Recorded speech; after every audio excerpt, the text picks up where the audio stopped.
Hey, what's up, everyone? Welcome back to the Fat Muscle Project podcast. I'm John Gorman, one of your hosts. We got Lisa Franz in the house. Lisa, what's going on? How are you? I'm great. How are you doing?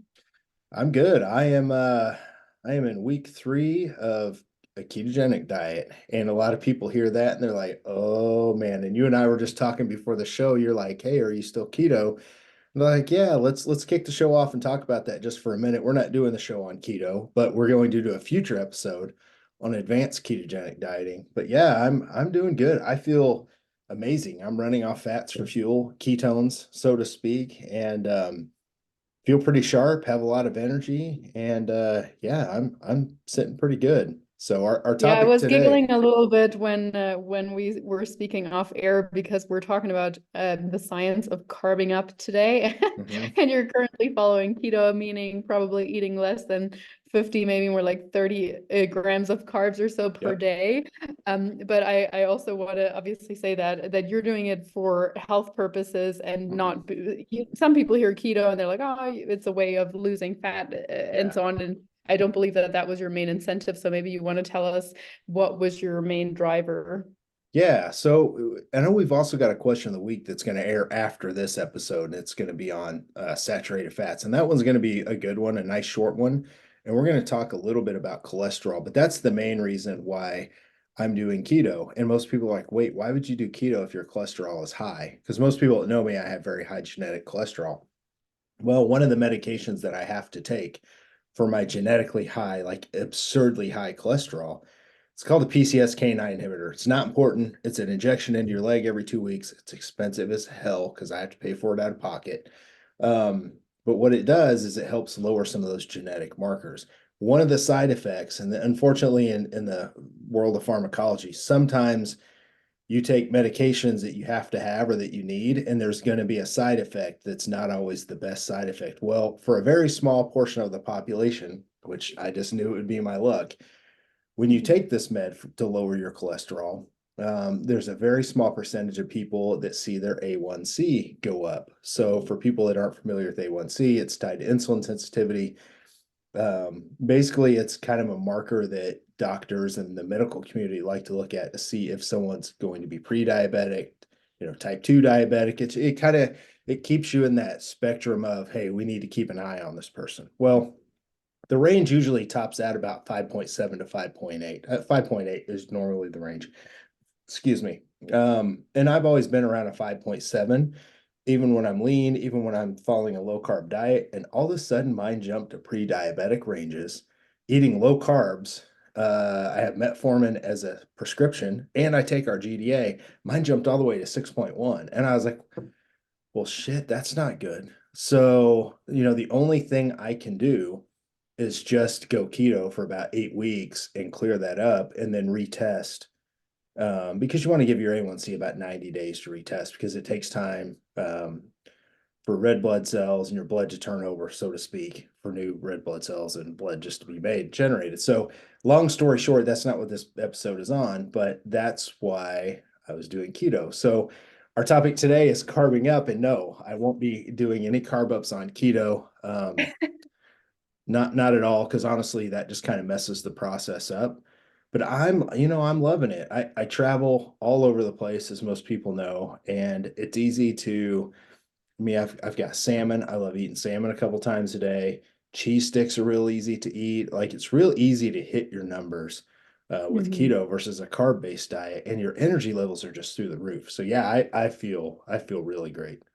Well, when I first saw your stories on it on Instagram, I thought you might be doing it to reset blood sugar regulation or something like that. That would be another potential reason to do it for a period of time for people. Or I think uh, sometimes people are not aware of some of the potential places where keto can be used in a healthy way or in a very effective way. Let's just say if someone has autoimmune issues or if someone has things like epilepsy or Hmm. other things in terms of brain health, that's where keto actually does have a very good place. But I mean, of course, we also know how important carbs can be and are for Yeah. training in particular, and especially in, physique enhancement, we work a lot, or carbs are so important. So, and I think if you were to do keto long term, well, we don't know, but I mean, in terms of hypertrophy or in terms of really hard training sessions, if you then were to go do the training or do a CrossFit session with Leslie, you would Oh, geez. probably, die, and we don't want that. So that's why we're going to talk about carbs today, about carbing up. And when I first read what we had noted down in terms of topic suggestions, I was like, oh, okay, this is just gonna be mostly in terms of peak week or for people that are maybe doing an endurance event or so. But we actually also want to go into the smaller aspects of it, of like once a week having a high carb day and so on. So we'll Yeah. try to cover all aspects, but Yeah. why don't you just tell us what we mean by carbing up? Yeah, so and that's what I want to make sure people don't tune out and they're like, oh man, they're only going to talk about like carving somebody up to get on stage. No, actually, that's a tiny part of what we're going to talk about. Um, Carving up is just part of dieting. Okay. So whenever you're dieting, and even if you're in the off season eating maintenance or in a growth phase, there's still areas to where you can carve up, and it serves a whole bunch of different functions, from a mental function to where we get to enjoy a nice day of eating more than normal. But mainly, carving up is very important for two things, for any physique enhancement enthusiast. Besides the mental standpoint, it's very important to refill your glycogen store. So, like an average sized person can store up to somewhere around 400 grams of carbs in their body, right? Somebody smaller, obviously, they're going to store less. They have less muscle mass. Most people store about 100 grams of carbs in their liver, but like I'm going to be able to store more carbohydrates in my muscle versus you, Lisa, right? Because I'm just a bigger person, right? And then someone bigger than me can store more of that. But just in general, as you train, you deplete your glycogen stores. As you walk around, as we're doing this podcast, well, I'm not because I'm ketogenic right now, but if I were eating carbs, I would be using glucose for fuel. And your brain can use, up to like 80 carbs a day if you're really doing a lot of mental work, right? So you're using carbs as fuel, so you deplete your levels. Well, especially if you're dieting, you're eating in a deficit, you're going to eat lower carbs, most people are, and you need to refill that gas tank. It's not good just to run on empty all the time because your training sucks, you're flat, you don't have a lot of energy. It just is tough. So carb ups serve a lot of purposes there. Refill glycogen, give you better workouts for the week ahead, and then you deplete all week, and then you carb up again to fuel you for the week ahead. The other very important part that we'll talk about is it's a very important stimulator of metabolism. And we'll talk about some of the because I have done some crazy shit when it comes to carb ups. I'm the type person, like I like to learn the hard way. Like I try extreme stuff, right? I don't like vanilla. I don't like what everyone else is doing. I want to try to push the envelope on almost anything to see what the extreme side is. And let's take that vanilla boring side and the extreme side, and let's find somewhere in the middle if it works the best. So we'll talk about some of the crazy stuff that I've done, but it encompasses so many things. It just really does. Here's the Awesome. thing. Who doesn't like to carb up? Like a very small percentage of people don't like to carb up because they have an issue with the scale, or they just have an issue with, chronic dieting, chronic exercise, starvation, things like that. But for most people, everybody's like, hell yeah, I want to carb up. Like, let's talk about this, right? No, I think you explained it very nicely. So first of all, beneficial in terms of a dieting phase to replenish the glycogen stores, so therefore also helping training. Of course, also in the sense of adherence, and just because it's nice to have a little bit more to eat, a little bit more carbs to eat, in the sense of helping your metabolism. And then of course, when we're talking more about performance things or competitions, and of course also in other sports like endurance sports, etc. But yeah, why don't you share with us some of the crazy things that you have done in terms of how you have carved up people, quote unquote. So speaking of craziness, I remember in 2010, 2011, and even into 2012, I really started to push the envelopes with carb ups, and it led to a lot of the research being done at USF, which we'll get to a little bit later on the podcast. But honestly, 2010, I had a girl named Jessie Dale at the time, her boyfriend Jared Dale, and a couple other people doing their first competition. And I had already been, so here's the thing with me, I do everything on myself first, literally everything. My first ketogenic diet was on me. All the training plans I've written, I've done them. Carb cycling, did it on myself, right? Refeeds, I did this crazy shit on myself. So, I had already been testing some of this. So, what I would do is I would load people on, like, females might load 700 or 800 carbs on a Sunday as they're depleted all week. And then, their weight would go up obviously on Monday, Tuesday, Wednesday. And we're trying to hit a new low by next Sunday. And then I carb them up again, real big, right? Some guys, I had Matt Holcomb and Josh Hebb, we call him Hobie back in the day. I would literally load them on 2,000 grams of carbohydrates, both of them on a Tuesday. Like their carb up were Tuesdays. I remember very specifically. And lo and behold, they got shredded and they got leaner every week and they got to stage. And a lot of people saw this all over social media. And I'm not like a marketing wizard, but when I'm doing something and it's cool, I put it out there. I'm like, hey, everybody, check this out. Well, everybody wanted to be a fat kid. Like, I want to eat like that and I want to get shredded, right? So it looked gimmicky. And I wasn't the first person to do this. A guy named Skip Hill and other people were doing it way before me. They weren't necessarily counting the carbs, but I was counting them. I was trying to do something a little different. I was trying to learn, right? But shout out to people like Skip Hill that came before me. They were pushing this stuff way before I was. So what happened is I got people shredded and got them to stage. What people didn't see on the back end is I was also doing this with people that took 2 steps forward, 2 steps, or 3 steps back. So I actually had people spin their wheels because they were eating way too much. The other downside to it, and they didn't get lean enough, by the way. So I wish I could go back in time. I would have just changed the carb up, for a female from eating 700 carbs on a Sunday, I'd probably have her eating 225 or 250, right? And that sounds boring, but I'm sorry, that's what works for some people, okay?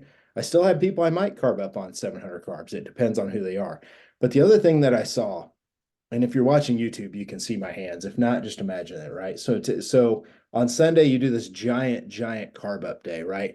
Well, Monday, Tuesday, Wednesday, Thursday, Friday, Saturday. What do you think I had to do to those people to get them depleted enough to load that heavy?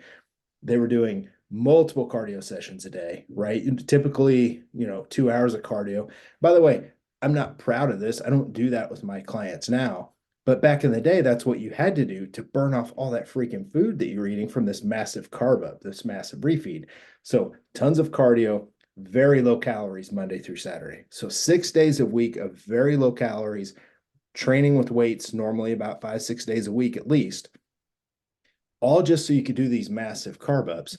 So if you really think about it, if you're going to crush someone for 6 days a week and you're doing this for months in a prep, their metabolism is going to adapt to those 6 days because that's 6 out of 7 days, you're low calorie for months. So then on day 7, and this is my theory, on day 7, your metabolism's so slow, it's going to store those higher calorie days a lot easier as fat because your metabolism's down regulated. And no one's going to research that, by the way. Like, there's literally no one going to put the money up to actually research that. But in my opinion, you don't have to research it because what I just said, like, that makes sense. It's bro science, but it makes sense. It's how the human body works. And I saw it in the trenches. So I learned from those mistakes and I started to incorporate more carb cycling to where I would maybe have somebody have do 2 high days a week and they wouldn't be as high. So like maybe a Sunday and a Wednesday, I might have a female eating 190 carbs, 2 days of 190 carbs, but then I'm dieting her on 150 on the other days. And it was a slight bump in metabolism and she wouldn't gain all this weight. And I noticed I could have people eat more food, do less cardio, and their metabolic rate supported fat loss and they didn't see as many stalls. So that's just kind of some of the crazier stuff that I've done with carb ups.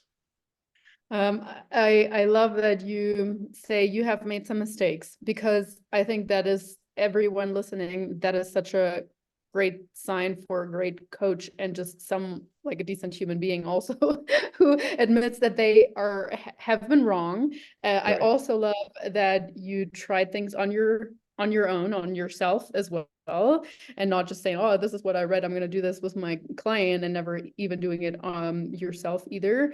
um and just in general, I think that that also really goes to show that if you're an athlete, if you are stepping on stage, it's so important, and we're going to talk about this in a little while too, but it's so important to try carb loading, to have like a trial peak week or whatever before your actual peak week, because like you said, everybody's so different. Like for one female, that those 500-600 carbs were amazing and were exactly what she needed, and for the other person it may have only been 300 grams of carbs.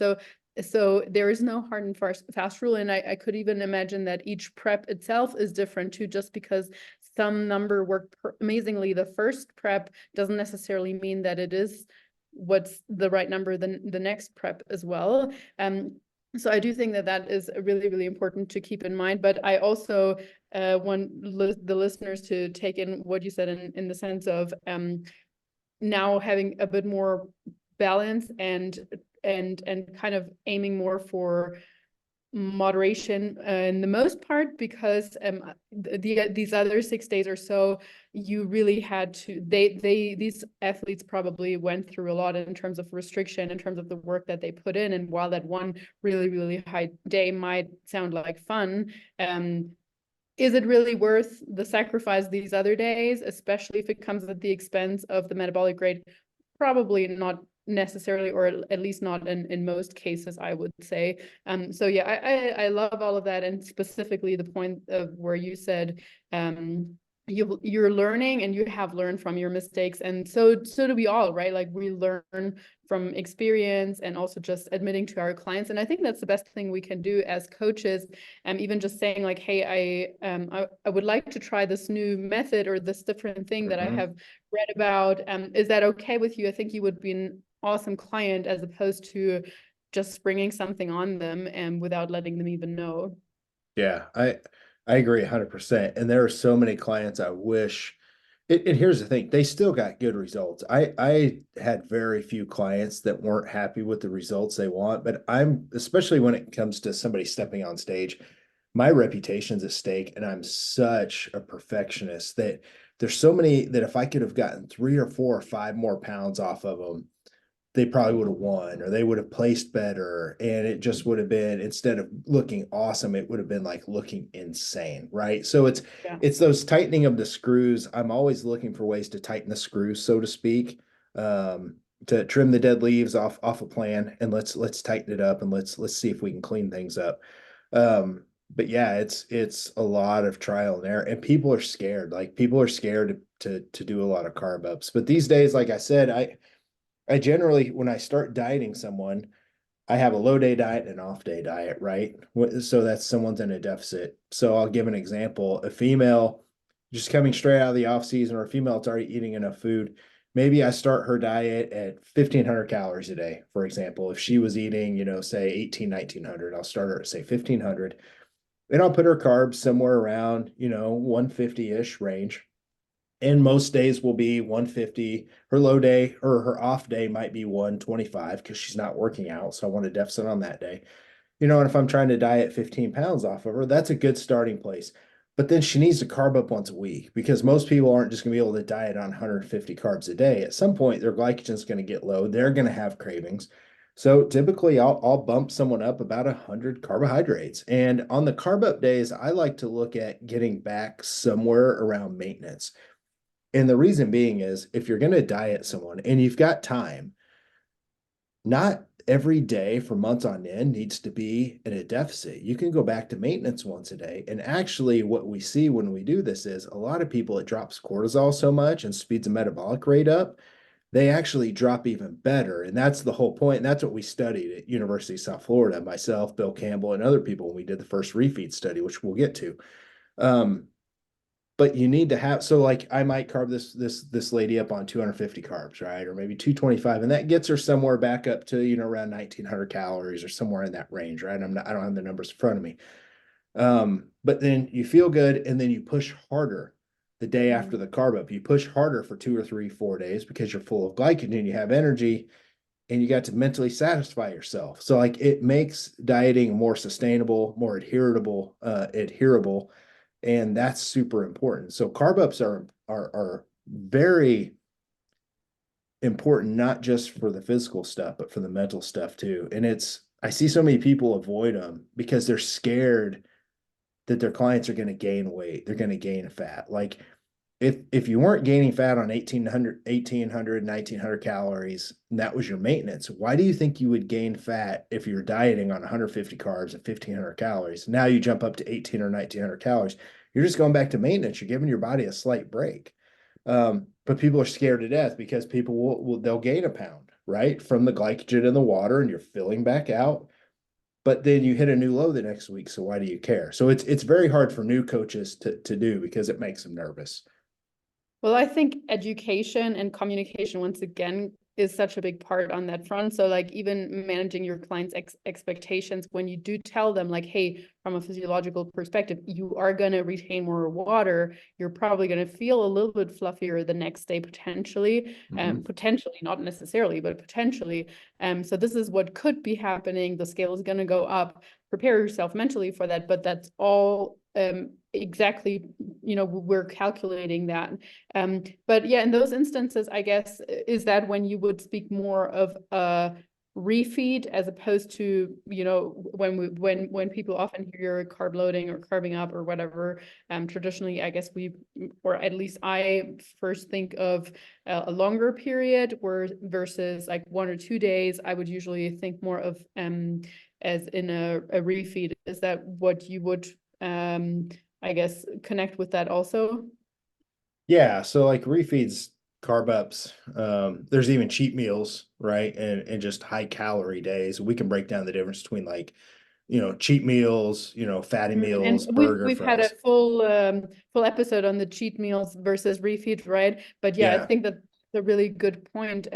For me personally, when I hear refeed versus cheat meal, I would say one is structured, one is Yep. unstructured without any limits, Exactly. right? So that's kind of the main thing. And when I think of a refeed, also, I generally tend to think that more of that, not necessarily all of that, but more of that is quote unquote high quality foods as opposed to like a cheat meal. I'm going to presume that a good chunk of that is coming from refined sugar, is coming from maybe like whatever it is really. Sometimes there used to even be that connotation of like how cheaty, how dirty can my meals be? So Yeah. like I'm gonna have a whole entire day without any vegetable, without anything else that I would usually eat, versus a refeed might just be like you have 3 times the amount of rice that you usually have. Let's drill down on that. Because there's definitely a place for very high refined sugary carbohydrates, and I'll give that example. Especially when it comes to performance, right? First of all, the place where if it keeps someone staying on the diet and they can look forward to a high carb day and they make things like pancakes and they eat cereal and stuff like that, and you can do that on a Sunday, but it's going to help you eat as healthy as you can for 6 days a week. I'm all about that because if you don't give yourself some, for most people, they're going to go start getting it off the plan anyway. So I'm okay with that. But as far as from a performance standpoint or carving up, and this is something like carving up for a show or carving up because you have a powerlifting meet and you just made weight on a Friday, the more depleted you are, the higher glycemic carbs you can start a carb load with, right? The more refined, the faster processing, they're going to store faster. And the more depleted you are, the better your insulin sensitivity. So you're going to accept those carbohydrates. They're going to get into the muscle as fast as possible and store as glycogen. If you try and carb up on things like rice and potato and a lot of and oatmeal and things like that, they take so long, especially if you have to get a lot of carbohydrates in you. It's going to take so long. Most people get too full, and you have to take a ton of water in to have it store as glycogen, right? Because for every carb, you need close to it's 2.7 grams of water, but just the 3-to-1 rule is what we use. For every gram of carb you eat, you need 3 grams of water. That's a lot of water. If you want to optimally fill your physique out to step on stage or to perform the next day and perform in a powerlifting meet or CrossFit competition or whatever, So if you use those slower digesting carbs, it takes way too long. So having things like pancakes and Pop Tarts, believe it or not, and cereal and white bread. Honestly, drinking Gatorade. Like I have a lot of people that make weight for powerlifting meets. I'm like, the first thing you need to do is start drinking Gatorade. And then I want you to go home and eat kid cereal. And then I want you to eat white bread and pancakes. And I'm going to fill their glycogen out as fast as possible. And then as your muscles start to fill up, your insulin sensitivity starts to suffer. So then you switch over to lower glycemic stuff, such as potatoes with the skin or rice, for example. Rice actually is a little slower digesting. A lot of people don't realize even white rice is. Um, Oatmeal, for example, anything that sits good on your stomach is going to digest slower. Whole wheat products. So that's where the difference is as far as health kind of, I hate to say go out the window, but it's a very small window for performance. Yeah. Um, so that's the difference. But for a lot of But people listening, it's like I'm looking forward to this. I'm gonna make some French toast on. I'm gonna use some bread, and a lot of people will try and use like whole wheat bread, and they'll make French toast with egg whites, and it's whatever you want to do as long as you hit your numbers on those days.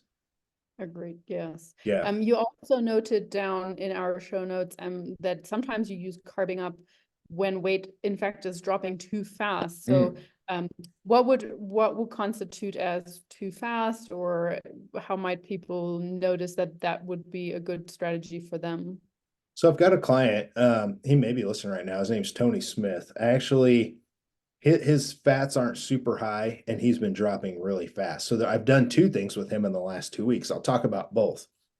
Um, Pretty fast metabolism. Like we built his metabolism up, and he was dropping like 4 or 5 pounds one week, and he's already lean. I was like, okay, this isn't good because I don't want him losing muscle. All right. So the first thing I always do is immediately pull cardio out.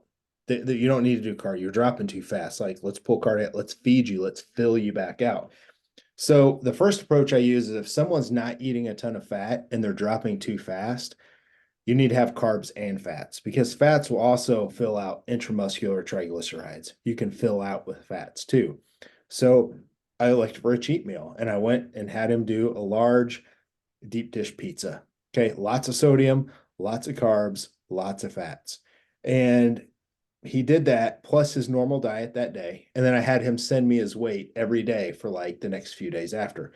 And he only gained like a pound from that on top of his pretty good calorie levels.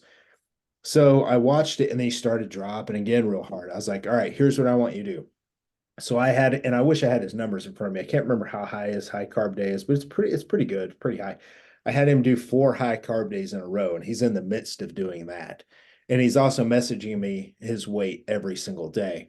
So when someone's dropping too fast, immediately you need to fill them out because especially if you're lean, muscle loss can happen fast. Now listen, if you're 35% body fat and you've dropped 5 pounds for the week, I'm not saying go eat a large pizza. You've got plenty of body fat on you. You're dropping a lot of body fat, right? And we talked about that in our fat loss and stages episode, actually, that just dropped, just a couple episodes ago or so. But when you're lean and you're dropping too fast, you need to fill back out. And this is something to where, we tried the pizza because he's not low fat, but 50 grams of fat for a guy that's, 205 pounds. That's not very high. So I tried Mhm. the quote unquote cheat meal. But typically you can do something as easy as like, hey, go buy a box of Pop Tarts, and I want you to eat a Pop Tart with every single meal, which is about 40 carbs. Every single meal today, get all your fluid in, and then email me tomorrow and let's see if you gained a couple pounds. And if not, you can repeat it again the next day, right? Or you can have somebody go eat Chinese. Or I've been well known to say, hey, go to Subway, get a foot long pizza sub, get one cookie and get a little bag of chips and eat that and fill back out. And my clients love it, first of all, because they're freaking dieting and they're dropping too fast. So, like, they're not feeling great anyway. So, I'm like, I'm filling you out right away, like on the spot. And I try and do it the day that I see their weight. If they've already worked out that day and they only got a couple hours left, I'll have them just do it the next day. But both of those methods work really, really well. Awesome. Really cool. And is there anything else that people should be mindful of in the sense of adding any particular supplements or anything like that if they do these little, like, let's say refeeds or carb up periods for whatever reason? Yeah, so glucose disposal agent, I actually carry ours in my bag because I take it every day as well, even on keto. It's berberine based. And like I say, we're not here trying to sell supplements, but a glucose disposal agent of your choice helps insulin do its job better. So it improves insulin sensitivity. You can generally get by with eating more carbohydrates than you could in the off season because you're secreting less insulin and the GDA is working hand in hand with insulin. So your insulin sensitivity stays better. I've just seen people stay leaner that way, and it helps with fat loss because overall it keeps insulin lower, which is always going to be a good thing. Now, I don't want someone to misinterpret what I'm saying is we're trying to bottom your insulin out. You're not going to do that with a over-the-counter supplement, by the way. Honestly, you can't even really do it with metformin. I take metformin on keto. Like you literally can't bottom yourself out with metformin. Um, so with that being said, yes, like a glucose disposal agent is very important. I am a big believer on them year round. Just everybody take them year round. It's just great for health. But when you're carbing up and you're starting to push those limits, it does help them store harder and faster. Um, and it helps clear your blood sugar. So then it's time to carb up again. Because a lot of times when people are say eating 400 carbs, right? If a guy is dieting on 180 carbs a day and I have him do a high carb day of 400 and needs to spread that out over the course of say he's got like 5 hours to get that in after he works out, those GDAs will help lower your blood sugar and help store the carbs faster. So now you can get to your next meal. But a lot of times people are trying to carb up and their blood sugar's still up from the meal prior. And it's almost like you get bogged down. It's not a good feeling. And that's the thing is we want to optimize carbohydrate storage in the muscle. So once you see blood sugar start to go back down into the 80s, you can also use a glucometer and say, hey, it's time I know I can carb up again. Eat my next meal. But most people aren't going to check their blood sugar between meals on a high carb day. But I have, and Jason Theobald has, like we've all tested it that way to see, okay, here's how the GDA is working. So it's just kind of like a little cool hack. Awesome, cool. Well, I think we've kind of spoken about quote unquote carving up in the sense that might also be applicable for Gen Pop or people just dieting or whatever without stage ambitions.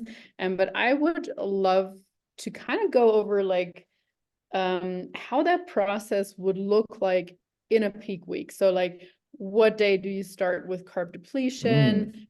What day do you start increasing the carbs and by how much? Yeah, if we can go like over all the details, literally, like do proteins and fats stay the same? What do you do with training in that peak week while carbs go up or down? So maybe starting with what day, how many days before a show you would start with carb depletion and what that would look like. Yeah, for the most part, I'm watching my clients and testing this out weeks in advance, just using their high carb day, for example. But if we're going to skip right ahead to the peak week, generally you're going to have a little bit more carbs than you were already having on your refeed day, right? Because your refeed's just to get you back up to maintenance. It's just to fill you back out enough, but not to completely fill you out. When you step on stage, you want to be as close to full in the muscle as you can. And if you eat too many carbs, it's called spilling over, right? So then you start to hold water and carbohydrates under your skin as they get processed and move to where they need to go. So too many carbohydrates, you have kind of a watery look. So it's a balance. And no one out there can tell you the exact amount how to form an equation on how many carbohydrates to have, right? But you can use your high carb day as your gauge. So if you were a guy and you're dieting and you're having 350 carbs once a week as your high carb day, you need to be taking pictures the day after, the morning after, and the evening after to see how you look on 350 carbs. Well, now when peak week comes, you know you can add an extra probably 100 to that, right? Or maybe you test that 2 weeks out and you go to 450 and you see how you look. Most people aren't going to spill on if they've been eating 350, they're not going to spill on 450, right? It's when people start to push these massive numbers. And I don't recommend that for anybody unless you're a pro and you know what you're doing, right? So, Yep. long story short, what you want to do is deplete. I like to deplete people for 3 days and I'll lower their carbs down, typically just a little bit lower than what they were at. So, if I've got a female dieting on, say, 125 carbs towards the end of her diet and she's getting ready to step on stage, I might drop her down to like 90 for 3 days in a row. And that's going to deplete muscle glycogen. It's going to give you a little bit of room to carb up a little bit more. But here's the interesting thing is it improves insulin sensitivity. So I also have them train high reps those days. So 20 to 30 reps, so for example, if someone's going to step on stage on Saturday and I'm going to carb them up on a Friday, I'm going to deplete Tuesday, Wednesday, Thursday. So maybe a female's eating 90 carbs Tuesday, Wednesday, Thursday. She's training in the 20 to 30 rep ranges. And if she was doing any cardio that week, honestly, I just kind of pull it out and I just let the depletion and the training do its thing. And then I have them do the carb up, and that's where you figure out how many carbs to have. But generally, you're a little bit more depleted that week, and then you start to carb up on a Friday. And there are little tricks and hacks that I like to do on a carb up day. And besides just using a glucose disposal agent, I like to use creatine and glutamine here because glutamine and creatine are both cell volumizers. They pull water and other nutrients into the cell to make the cell bigger.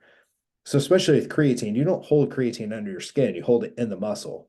So, and even when someone's peaking and carving up for a powerlifting competition, I do this the day before with them as well. So I like to alternate 5 grams of creatine at a couple meals after they've started their carb up. And then on the other meals, I like to have them have 5 to 10 grams of glutamine as well, plus a GDA with each one of the carb meals. So basically what we're doing is we're slamming the glycogen into the muscle and getting it processed and in there so fast that you're not worried about any kind of a watery look the next day. So between that and the high rep training and the lower glycogen levels going in, you can carb up. And there's this period of time, if you really push the carbohydrates high, there's this period of time for it lasts around a day or so where you can get it's called supercompensation, glycogen supercompensation, to where the muscle starts to fill out so much before you start to spill.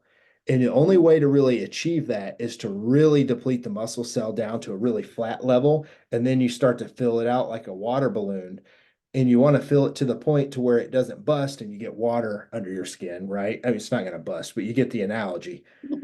That super compensation, you can hold that for a while. And I don't generally push people close to that because if you push somebody to be 99.9% full, if they go over just a little and they start to hold water, it is so hard to clean that up the day of the show. Well, I have noticed if I push people to say 85% full, they're still super lean, they're still very full, no one is going to notice a difference. I don't care what any coach says out there. They'll be like, "Oh, but my plan is 99% full and it looks better than yours at 85%." Bullshit. Like if you get someone full enough and they're still lean, that's what win shows.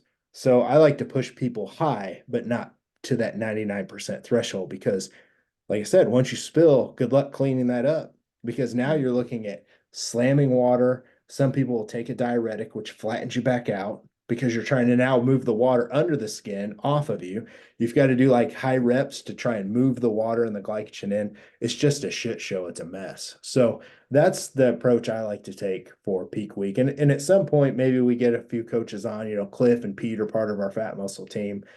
We all peak people in different ways, so we can talk about different ways to do it. I think that'd probably be a fun episode because I mean, those two guys and myself, like we've been around doing this since prior to 2010 with a lot of clients. So we've got some war stories we can tell. That'd probably be a pretty fun episode.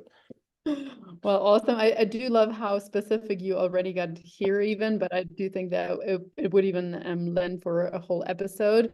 I have a couple of follow-up questions. So firstly, in regards to training, would you also kind of stop with leg training since that tends to be more strenuous, like earlier than and having the sessions closer to the show be more upper body, or what's your approach with that? It And depends with on it depends on what division someone's in. So like a right. guy that's doing men's physique and his legs are covered up, I'm not really too worried about his leg training. Um, but I also don't want him to train legs real close to the carb up because then those carbs are going to fill his legs out. So Gotcha. typically I'll leave his legs, 4 to 5 days prior to the carb up. And then we're going to deplete his upper body. So then when you carb up on a Thursday or Friday, on say 450 carbs. Those primarily go to the muscles that you had just trained, right? With priority. We're still going to fill your legs out a little bit, but we don't want to go in with like doing a leg day the day before and then fill your legs out when you don't need to see those on stage. So it really depends. But for people that have to showcase their legs, especially the definition in their legs, I like to usually have their last hard leg day about a week out, just to let inflammation come down and your legs will look better. A lot of people freak out. They're like, I have to train my legs hard this week. I have to step on stage. Your legs are not going anywhere. You're not going to lose any size. They're going to look better. Inflammation is going to go down. You're going to see more definition in them.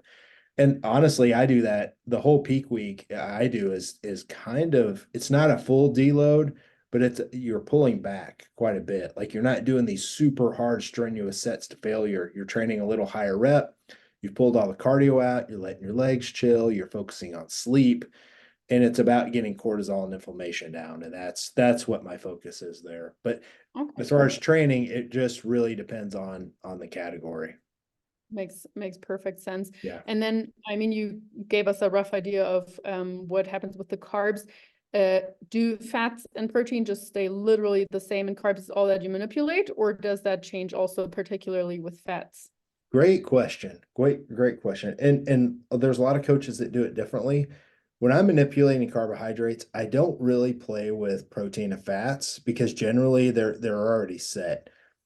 You can lower protein, but it's not going to help carbohydrates store better. I mean, I say that, and that's not necessarily true. You don't, I see people lower protein from a guy from like 240 to 200. That's not going to make a difference. Just leave the meals the same so the guy doesn't have to re-prep his meals and do weird shit the last few days. You know what I mean? Like, I'm going to leave protein the same. I'm going to leave fats the same. And the interesting thing with fats is they still play a role. So if you drop fats down too low on a carb up day, what can happen is, sure, you start to fill up with carbohydrates, but at some point your metabolic rate starts to rise as you're filling up. And if you don't have enough fats, you start burning through the carbohydrates before they can store as well as glycogen. So now you're storing glycogen, but you're also burning a lot of glucose in the bloodstream as fuel because you don't have fats to kind of slow things down. And during a carb up, fats can also be used as energy, right? So they don't just store as fat or anything like that. They can also be used as energy. Um, so I like to leave them the same. I don't like to drop them down too much as far as like for a peak week. Now, on during the dieting phase, if I want to jack up carbs a little bit higher, I might drop fats for that day a little bit lower, just so from a caloric standpoint, I can get carbs up higher. But from a peak week standpoint, I don't. I pretty much just leave it the same. Okay, I love it. And I mean, it's probably complicated enough or people have enough to think about during that time. Exactly. So it's easier to keep those the same. Nonetheless, my last question would be, since you've already mentioned water, carbs, etc., there's a connection, as we know, also with sodium, and that's Mm. probably an episode on its own. But No, since good carbs are one. going up, to what extent do we know how much we should manipulate water and sodium as well? Yeah. So here's the thing with so I'm glad you brought this up. Sodium plays such a key role in carbohydrate storage because there's a pathway with sodium that if you don't have enough sodium, you're not going to store glycogen very well at all. So the three most important things for glycogen storage are carbs, right? Sodium and water. And during peak week, or just any carb up in general, you don't want to limit either one of those threes if you want to maximize your glycogen storage in the muscle. So we'll see a lot of like old school bros, and I say that affectionately because I was an old school bro. I would lower sodium, jack potassium through the roof, eat tons and tons and tons of sweet potato because potassium is supposed to store in the muscle more than sodium and all this bullshit, right? None of it worked. You didn't get an optimal carb up. And like I said, I've learned this the hard way by doing shit that didn't work as well. So don't think I'm hating on anybody. I'm actually making a little fun of myself. I've just learned and adapted. So yes, make sure sodium actually needs to be higher. So the higher carbs you eat, the higher water and the higher sodium you need to get optimal carb storage. So I can give you an example. If I carb a guy up on say 650 carbs, he's probably going to be close to 5 grams of sodium, which for most people, they're like, holy shit, that's actually not that high. And water is going to be at least 2 gallons that day. So that is something I put on my peak weeks. I generally increase water on the carb up day. Most guys on average are going to get about 2 gallons in them. Don't really need to go higher than that, honestly, unless you're somebody eating like Cliff carbs people up on like 1,000 all the time. Pete does it as well. I've just found a method where I don't have to do that and I can still get around the same look. But they do it and they do it well, but water's got to be really high. Really, really, I've seen some of their athletes, if I remember right, 2.5 gallons of water, maybe even three if there's somebody eating 1,400 carbs. I've seen Cliff really push the limits, does an awesome job. They look amazing. But as carbs go up, water and salt also need to go up to match.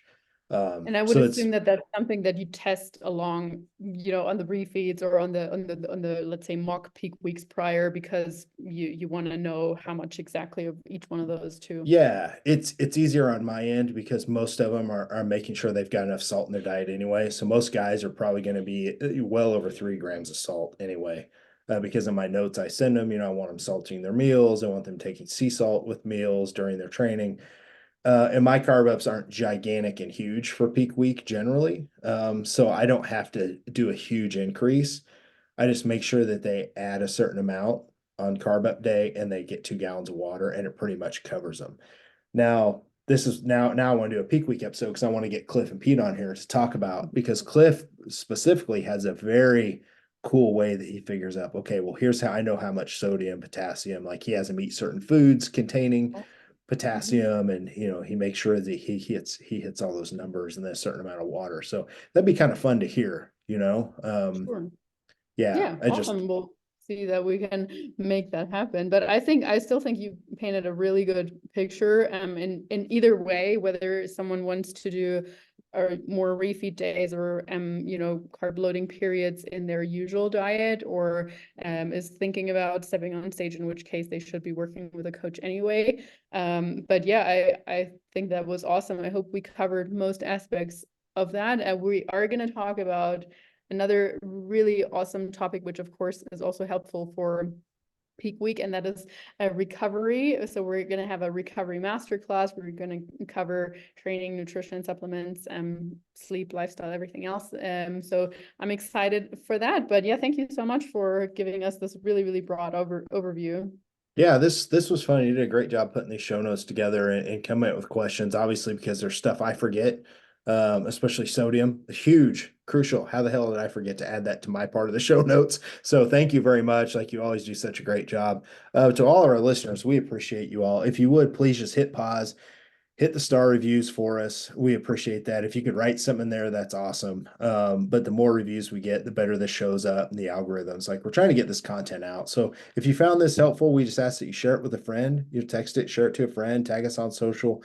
And I know that sucks. Everybody that runs a podcast, and I listen to a lot of podcasts. Everybody's like, please subscribe, please leave a review, do that. We really appreciate you guys. So if you found this helpful, that's all we ask. We've got a lot of good stuff coming up. We got a question of the week we're getting ready to record right after this. So if you guys ever need us, look at the show notes. Both of our emails are in there. Send us questions, topics, guests, anything you want. We're going to keep knocking them out. So for myself and Lisa, we're out of here. See you guys. See you.